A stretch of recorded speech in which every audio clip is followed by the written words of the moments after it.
እኛ ሶስታችን ግን ትምህርቱንማ ያው እየተማርን አይደል እንዴ? ያው በሚገርም ፍሪዳ ትንሽ የሚያመሳስል ታሪክ አለ ልበል። ብዙ አብረን ያደርንባቸው ቀናቶች አሉ።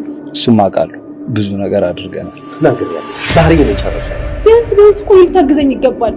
ይሄና አምሽቶ መምጣት ተይብልሽ አልሰማልሽኛል አይደለም እኮ ዘንደራሽ ከማን ወጠጤ ጋር እዚህ አሁን ገና ስምህን አወቅ።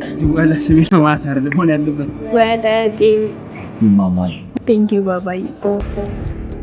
ቆይ አንቺ ወደ ሰው ጋር ስትሄጂ ተሰሽም ሁሉ ጊዜ እሱ ጋር ስትሄጂ የምትፎክሪው ፍቅር ነው የሚገርመኝ። እኛ ሰው አይደለንም። እኛ ሰው ነን። እንባ ምናምን የሚሉት ነው ጋማ ከፍቶች አይደለም። ቢሆንም ፍቅራችን በምትስጠና ነው እየፈጠነ ያለው። ሶስተኛው ጋር ነው ካሳው እንድከፍሎ ነው እናስጀምር እና ላድስ ማይን ካልዘረፍሽ ሀረኒ ዘራፍ አይደለም። እሱን አብረን በህይወት ያንድ ማድረግ የማልፈልገው ነገር ቢኖር ከአባቴ ጋር ማውራት።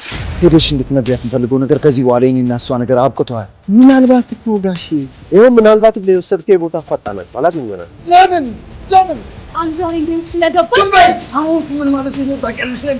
በህይወቴ ምን ማለት ነው ታውቂያለሽ?